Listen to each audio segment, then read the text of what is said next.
भारत का सर्वदलीय प्रतिनिधिमंडल इस समय दुनिया के अलग अलग देशों में पाकिस्तान को बेनकाब करने की मुहिम में जुटा है। अब भारत पाकिस्तान के आतंकवाद को उजागर और पड़ोसी देश की आतंक समर्थित नीतियों से दुनिया को रूबरू कराने को तैयार है। वहीं अब ऑल पार्टी डेलीगेशन के सदस्य और आम आदमी पार्टी के नेता विक्रमजीत सिंह दिल्ली एयरपोर्ट पहुंचे, जहां से वो मिस्र, कतर, इथोपिया और दक्षिण अफ्रीका देशों का दौरा करने के लिए रवाना हुए। सुनिए उन्होंने खुद क्या कहा। पीछे जो पहलगाम में एक बहुत ही भयभीत और दिल को कंपा देने वाला टेररिस्ट अटैक हुआ और बेकसूर लोगों को, जो वहाँ टूरिस्ट थे, उनको टारगेट किया गया क्रॉस बॉर्डर टेररिज्म से, तो उसको एक्सपोज करना ग्लोबल प्लेटफॉर्म पे बहुत ज़रूरी है। और हम समझते हैं कि ये सारी क्रैबोरेट होती हैं कि वहाँ के आर्मी चीफ का उससे 10 दिन पहले कहना कि ये 2 नेशन थ्योरी दी गई थी। मेन मुद्दा है कि इसको पड़ोसी मुल्क रिलीजियस कलर देने की कोशिश कर रहा है।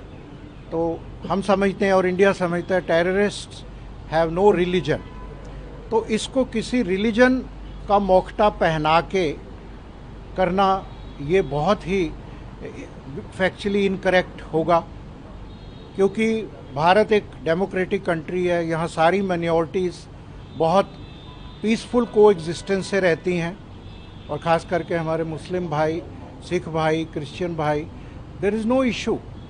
ये उसको बार बार रिलीजियस कलर, तो एक सबसे पहला तो ज़रूरी है कि उनकी जो मेलाफाइड इंटेंशन है 26/11 हुआ, तब ये प्रूव भी हो गया कि कहाँ से कसब बिलोंग टू विच कंट्री।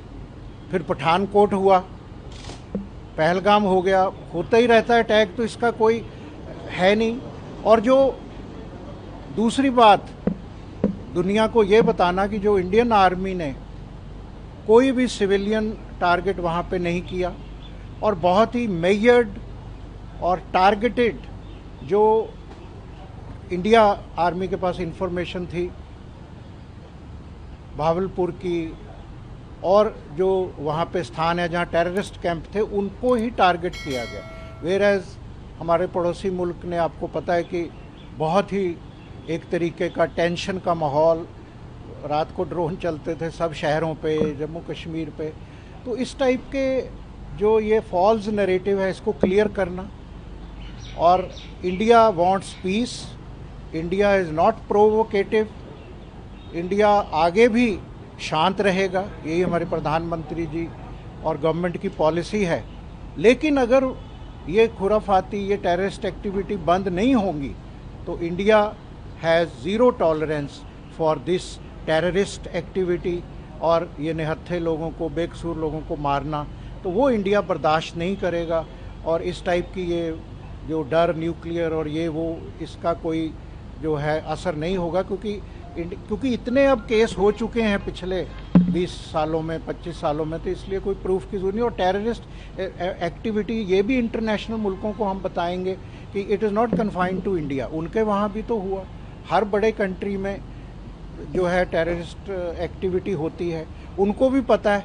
उनके भी जो अटैक हुए उसमें काफ़ी, हमें कल सारी ब्रीफिंग डाटा दिया गया, उन कंट्रीज़ के भी जो अटैक जिन्होंने करे, उसमें भी काफ़ी नेशनल, कहीं ना कहीं वो जो उसकी रूट है ना, जड़ें पड़ोसी मुल्क तक जाती हैं। फिर ऐसा कंट्री, फॉरेन मिनिस्टर उस कंट्री का BBC को कह रहा है कि भाई yes we did this donkey job for 20 years but for the sake of west, for US and UK, ये कोट अनकोट एग्जैक्ट है।